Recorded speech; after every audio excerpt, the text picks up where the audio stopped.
Water తాగడం, ప్రాపర్గా time maintain చేయడం అనేది ఇంపార్టెంట్ ఇక్కడ. ఓకే సార్, మరి చూసుకున్నట్లయితే ప్రాపర్గా టైంకి నిద్రపోయినప్పటికీ కొంతమందికి ఎక్కడో స్ట్రెస్ లెవెల్ వల్ల వాళ్ళకి డయాబెటీస్ రావడం జరుగుతుంటుంది. అంటే మనం టైప్ 1 గురించి మాట్లాడలేదు, again we're speaking about type 2 diabetes. So ఈ టైప్ 2 డయాబెటీస్ 30+ ఉమెన్స్కి మాత్రం మ్యాక్సిమం చూస్తుంటాం మనం. మేబీ బికాస్ ఆఫ్ డెలివరీ అనుకోండి, వాళ్ళకి ప్రెగ్నెన్సీ టైంలో రావడం, ఆర్ఎల్స్ హైపర్ టెన్షన్స్ వాళ్ళు ప్రెగ్నెన్సీ టైంలో తీసుకోవడం అలాంటివి జరుగుతుంటాయి. మరి అలాంటప్పుడు మరి how they have to take precautions అవి చెప్పండి. సో అగైన్ ఇక్కడ రిపీటెడ్గా నేను ఎంఫసైజ్ చేస్తున్నది ఏంటంటే ఒక హెల్దీ లైఫ్ స్టైల్కి పిక్చర్ అనేది కంపల్సరీ ఉండాలి. వాట్ ఎవర్ ఇట్ ఇస్, అది స్ట్రెస్ కావచ్చు, ఇంకోటి కావచ్చు. స్ట్రెస్ కారణంగా హార్మోనల్ రెగ్యులేషన్ బాడీలో దెబ్బ తాకుతుంది. మనందరం మర్చిపోకుండా ఉండాల్సిన విషయం ఏంటంటే డయాబెటీస్ అనేది ఒక హార్మోన్ రెగ్యులేటరీ డిజీజ్. ఇన్సులిన్ లోపించడం లేకపోతే ఇన్సులిన్ పనిచేయకపోవడం వల్లే డయాబెటీస్ అనేది వస్తుంది. దానికి కారణాలు వివిధ రకాలు, మీరు అంటే టైప్ 1, టైప్ 2 ఇవన్నీ ఉన్నాయి. బట్ మీరు హార్మోనల్ రెగ్యులేషన్ని ప్రాపర్గా మెయింటైన్ చేయాలంటే ఏం చేయాలి? ప్రాపర్గా నిద్రపోవాలి. సో ఆ ఎఫెక్ట్ ఎప్పుడైతే వస్తుందో మీకు రెగ్యులేషన్ ఆఫ్ షుగర్స్ ఈజీగా ఇన్సులిన్ ద్వారా అవుతాయి. అదే కాకుండా ఎప్పుడైతే మీరు స్ట్రెస్కి గురవుతారో ఏ యాక్టివిటీ చేయాలన్నా కానీ మనసు ఒప్పదు, ఆర్ మీకు ఆ స్ట్రెంగ్త్ కూడా ఉండదు. జనరల్గా ఎవరైతే ప్రాపర్గా నిద్రపోరు, ఉదయం లేచి వాకింగ్ చేయమంటే ఎక్కడ చేయగలుగుతారు? అసలు ఆ మనసు కూడా రాదు వాళ్ళకి చేయడానికి. సో ప్రాపర్ రెస్ట్ తీసుకున్నప్పుడు ఆ స్ట్రెస్ లెవెల్స్ కూడా ఆటోమేటిక్గా తగ్గుతాయి. అదే కాకుండా ఈ స్ట్రెస్ హార్మోన్స్కి హ్యాపీ హార్మోన్స్కి ఒక బ్యాలెన్స్ అనేది చేకూరుతుంది. సో హ్యాపీ హార్మోన్స్ ఎక్కువగా ఉన్నప్పుడు బాడీలో యాక్టివిటీ అనేది బెటర్గా వస్తుంది, బ్రెయిన్ చురుకుదనం పెరుగుద్ది, బ్రెయిన్ పనిచేసే విధానం పెరుగుద్ది. తద్వారా ఏమవుతుంది, ఓవరాల్గా మీకు ఒక డే ఫ్రెష్గా స్టార్ట్ అవుతుంది. ఫ్రెష్గా స్టార్ట్ అయినప్పుడు మీరు ఎటువంటి టాస్క్ అయినా ఈజీగా సాల్వ్ చేయగలుగుతారు, ఎటువంటి యాక్టివిటీ అయినా ఈజీగా చేయగలుగుతారు. ఇంకా చెప్పాలంటే కాస్త ఎక్కువగా బెటర్గా పర్ఫామ్ చేయగలుగుతారు. ఆ విధంగా ఇండైరెక్ట్గా ఈ స్ట్రెస్ కారణంగా ఏదైతే డయాబెటీస్ వస్తుందో దాన్ని తగ్గించుకునే ప్రక్రియ ఉంటుంది. అంటే ప్రక్రియ అన్నారు, అంటే ఈ ప్రక్రియ ఏంటి సార్? అసలు ఏ విధంగా ఉంటుంది? అంటే మీరు అంటున్నారు ప్రాపర్ స్లీప్ వల్ల maximum of the problems sort అవుతుందని అంటున్నారు.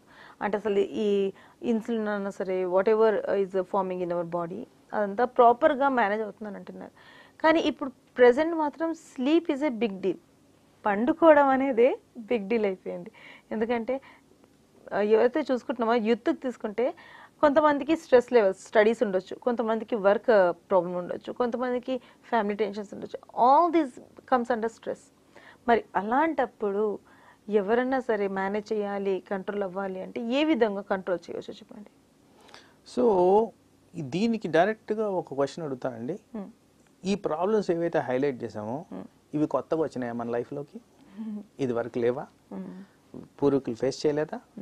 మనం దాన్ని హైలైట్ చేసుకోవడానికి కారణం ఏంటంటే మన కెపాసిటీ మనం తగ్గించుకున్నాం. ఏ విధంగా ఏవైతే నేను నార్మల్ వే ఆఫ్ లివింగ్ చెప్పానో అవి ఎవ్వరూ పాటించట్లేదు. వెరీ వెరీ రేర్లీ కొంతమందే పాటిస్తున్నారు. ఉదయాన్నే లేయడం, ఎక్సర్సైజ్ చేయడం, ప్రాపర్గా తినడం అనేది చాలా తక్కువ మంది చేస్తున్నారు. అండ్ లేట్ నైట్గా ఎక్కువ మంది మేల్కుంటున్నారు. అది ఒక నార్మ్ కింద యాక్సెప్ట్ చేయాల్సిన పరిస్థితి వచ్చేసింది. కానీ వాస్తవానికి అదే ప్రైమరీ రీజన్ ఇక్కడ. దాన్ని మార్చకుండా మనం ఏదో ఆశించడం అనేది తప్పు. సో ఒక డైలీ లివింగ్స్లో ఏవైతే చేయాలో ప్రాపర్గా అలా చేసిన దానివల్ల డెఫినెట్గా బాడీలో ఇంప్రూవైజేషన్ అనేది జరుగుద్ది. సో ఈ మందులు వేసుకోవడం, టెస్టులు చేసుకోవడం తర్వాత సింపుల్ టాస్క్. ఎందుకు ఇది కష్టం అవుతుంది? ఎందుకు స్ట్రెస్ లెవెల్స్ పెరుగుతున్నాయి? ఏ కారణంగా ఇదంతా గురవుతున్నారు అనేది మనం ఒక్కసారి అనలైజ్ చేసుకుంటే సొల్యూషన్ కూడా అక్కడే ఉంది. సో దాన్ని తగ్గించుకుంటే మీరు ఈజీగా హెల్దీ లైఫ్ స్టైల్ లీడ్ చేయొచ్చు. అంటే జనరల్గా ఇప్పుడు ఆకలి అవ్వగానే ప్రాసెస్డ్ ఫుడ్ మనం తింటుంటాం. అంటే ఏది దొరికింది అంటే టైం స్పేస్ అనుకోండి, అసలు టైం ల్యాప్స్ అవుతుంది కాబట్టి ఫుడ్ మనకి బేకరీ ఫుడ్ ఐటమో లేకపోతే ఏదో ఫుడ్ ఐటమ్ తినేస్తూ ఉంటాము. మరి దాని వల్ల కూడా ఇలాంటి ప్రాబ్లమ్స్ రావడం జరుగుతుందంటారు. మరి ఇంట్రెస్టింగ్ క్వశ్చన్ అడిగారు మీరు. టైం ల్యాప్స్ వల్ల మనకి దొరకట్లేదు అంటున్నారు. అసలు టైం ల్యాప్స్ ఎందుకు వచ్చింది? మీరు చెప్పిన ఫస్ట్ పాయింట్, లేట్గా లేయడం. మీ డే టైంని మీరు తగ్గించుకుంటున్నారు. సో డే టైంని తగ్గించుకున్నప్పుడు మీకు టైం ల్యాప్సే వస్తుంది. ఎందుకంటే ప్రతిదానికి మీరు పరిగెడుతూనే ఉంటారు. ఎక్కడైతే మీరు టైం యూటిలైజ్ చేయాలో ఆ టైంలో నిద్రపోతున్నారు. దాని కారణంగా మీకు ప్రెషర్ పెరుగుతుంది. ఓకే. సో అది తగ్గించుకోండి. మీరు ఉదయం లేచినప్పటి నుంచి డే లైట్ ఉన్నంతసేపు యూటిలైజ్ చేసుకోండి. ఓకే. That is helpful. ఏ విధంగా చూసినా కానీ, ఈవెన్ న్యాచురల్ కోర్స్గా చూసినా కానీ డే లైట్ వల్ల బాడీలో చాలా రకాల ప్రక్రియలు జరుగుతాయి. ఫర్ ఎగ్జాంపుల్ సింపుల్ థింగ్ చెప్తానండి. వైటమిన్ డి సన్లైట్కి ఎక్స్పోజ్ అయితే వస్తుంది. అవును. ఎవరైతే 11 గంటల దాకా పడుకుంటున్నారో వాళ్ళకి సన్లైట్ ఎక్కడ ఎక్స్పోజర్ అవుతుంది? ఉండదు. సో ఆ 11 గంటలు లేయింగ్ ఏం చేస్తారు? వాళ్ళ వర్క్ షెడ్యూల్లో పడిపోయి ఇంట్లోనే కూర్చొని ఏదో కంప్లీట్ చేసుకుంటారు టాస్క్. సో సన్ అన్ని చూడకుండానే డేస్ టుగెదర్ అయిపోతా ఉన్నాయి. అలాంటివి జరిగినప్పుడు మనకి చాలా మటుకు విషయాలు మనకు అర్థం కావాల్సిన విషయాలు అంటే న్యాచురల్ కోర్స్ మెయింటైన్ చేస్తే, ఇప్పుడు ఎంతమందికి తెలుసండి సన్లైట్ మెయింటైన్ చేసిన దానివల్ల స్ట్రెస్ లెవెల్స్ తగ్గుతాయి, హెల్తీ హ్యాబిట్స్ వస్తాయి, ఇమ్యూనిటీ పెరుగుద్ది, వైటమిన్ డి వస్తుంది, ఇలా ఎన్నో బాడీకి ఉపయోగపడే అంశాలు జరుగుతాయి. బట్ సైంటిఫిక్గా ఇవన్నీ అనలిటికల్గా ఎవరు చూడట్లేదు. నాకు ఏది కంఫర్ట్ అనిపిస్తే అది చేస్తానంటారు. పర్టికులర్గా లేట్ నైట్కే జరుగుతున్నాయి ఇవన్నీ. ఇవి మేజర్ ఇష్యూస్. ఇలాంటివి అవాయిడ్ చేస్తే మనకి స్ట్రెస్ లెవెల్స్ తగ్గుతాయి, ఆ టైం కన్జంప్షన్ అనేది ఉండదు, మీకు ఈజీగా డేని యూటిలైజ్ చేసుకునే విధంగా ఉంటుంది. Great sir.